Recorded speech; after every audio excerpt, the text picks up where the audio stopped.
Welcome back. This is Ravens Bullis, and this is a very new territory for me for videos. I am going to be talking about, it's like a kind of a conspiracy theory type video, but based in technology. That's the first one. You've heard that.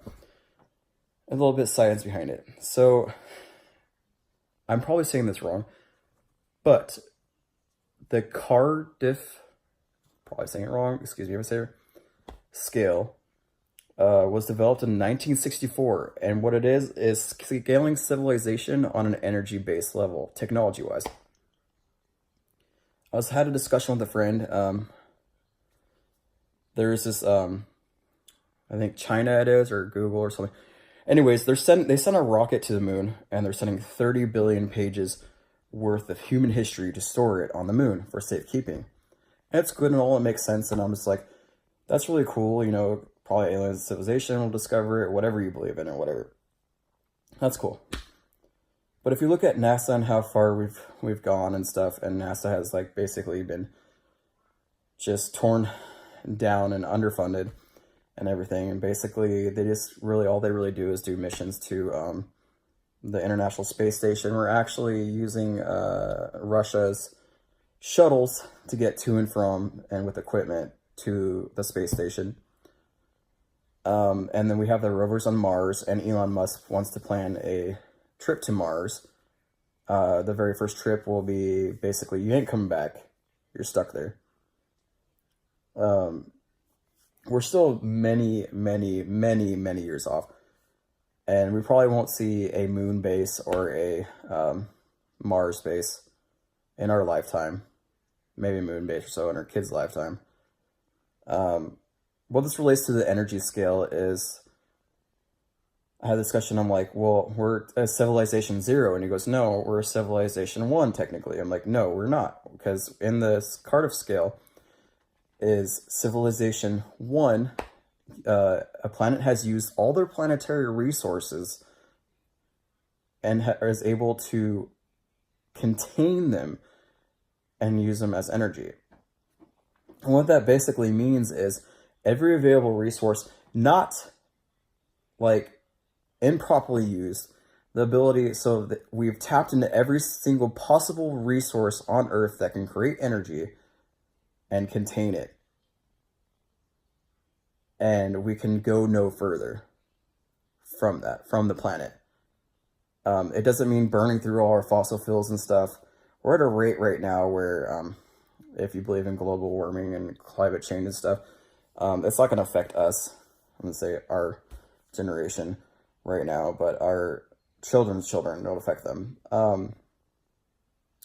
Anyways, if you're a big promoter, that's not what this video is about. It's about, like, most likely if we're able to do that is war, disease, and this climate change will probably cool us off before that happens. Sadly enough. I would love to be around for the next 100 years, because that's how long it says it's going to take for us to tap in these energies. And it's not just using solar energy.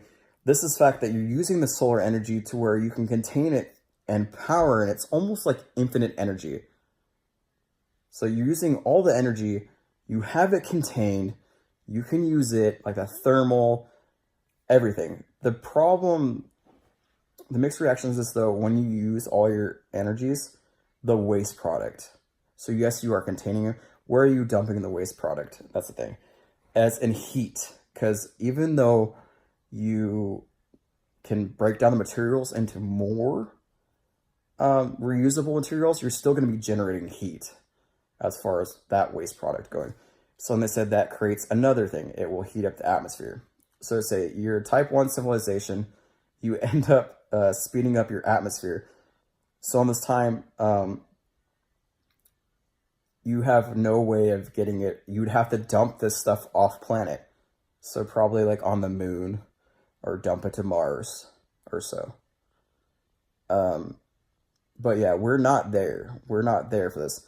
This requires us to basically, your house, when it'd just be, you'd have cars running off solar, the wind, everything would just be incredible. Like, it just power, just the most power.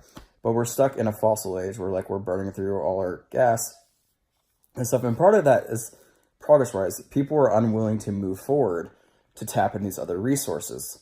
Problem is, some of these resources are going to damage your planet unless you can convert the waste product into another resource, and that's where type 1 civilization comes in.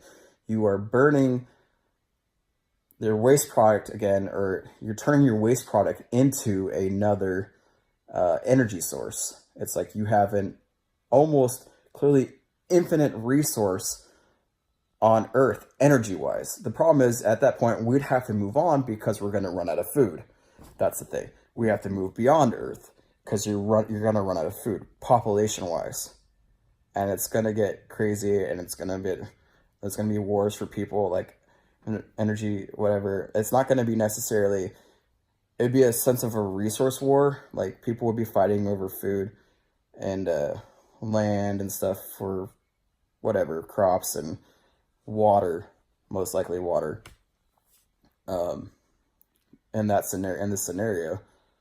So besides, the fear of nuclear, biological chemicals and disease and all this other stuff, you have to deal with like running out of water. And they say the moon has water and Mars supposedly has water on it too. I'm not that smart when it comes to it, but like, we could probably ship water off there and have it sanitized or whatever, sterilized and stuff, and we can have water there. But it will create a new race for supplies and stuff and energy. Not energy. That's still type 1. I'm not going into type 2 in this. There's 3 types of civilizations. A type 3 civilization, for example, is Star Wars. But I'm not going to that. I'm just talking about type 1 civilization right here. Some people have debunked it that there's no way to scale it because we don't know future civilizations. We're here now and we haven't met a future civilization, aliens, or an advanced race, so there's nothing to scale that. So this scaling of this system, energy-wise, could be improper once we get to that point. We could actually go past that to the point where it's like, what if we make the jump to space and colonize other planets? I'm not talking about Mars. I'm not talking about the moon or whatever, having bases over there.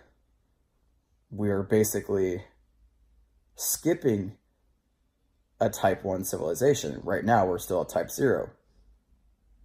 And it has other implications from going to a type 1 scenario. It would be a rough time in the world's history, obviously. As we move forward for more globalization and trade, energy trade is going to be the same thing. People are going to be trading all the energies that we have, be it whatever we tap in. Sources are going to get smaller and smaller to power automobiles and stuff. And the processor probably have like small little fusion packets. I don't know, maybe the size of the battery instead of having 12 batteries to power your car. But still, technology-wise, we have come so far. We're still very, very, very far from that goal of becoming a type 1 civilization. Even though, like, if you notice in the 50s, we jumped from to where we are now. We have internet. The stuff we can do now is just amazing. Like, we can do these live videos. I can post this video on the internet and millions of people will see it. And I could have research at my fingertips instead of just like, I have to wait for a book to come out or ask questions. I could ask questions directly to someone online. We're still very far from being a type 1 civilization. But then again, like I said, type 1 civilizations, you're going to have to, and I'm pretty sure in type 1 civilizations, the waste product will be disposed of and create more energy that way. It's just venting the heat off. So not in our climate. Somehow you can like shift it to other planets or whatever. I'm not a scientist, so I don't know all those details on there. Like, I couldn't come up with it. I couldn't tell you. I'm not going to theorize about it.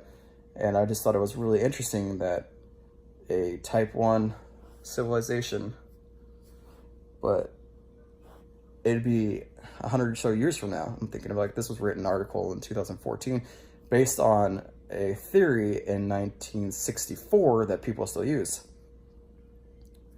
So I'm just interested in it. It's like, it's kind of interesting. Like, I want to see like what happens in the near future. Like, there's like so many, the future is so uncertain. It's, every day is, you know, a gift or whatever, or the present's the present. That's why it's called that. It's a gift. The past is the past because it's behind you, and the future is always uncertain. If you like this, if you want to see more videos like this and you want me to continue to what scale our tier 2 is and then tier 3 is, like and subscribe, leave a comment down below, and I'll see you in the fog and on the battlefield. This is Raven's Bloodlust. Thank you.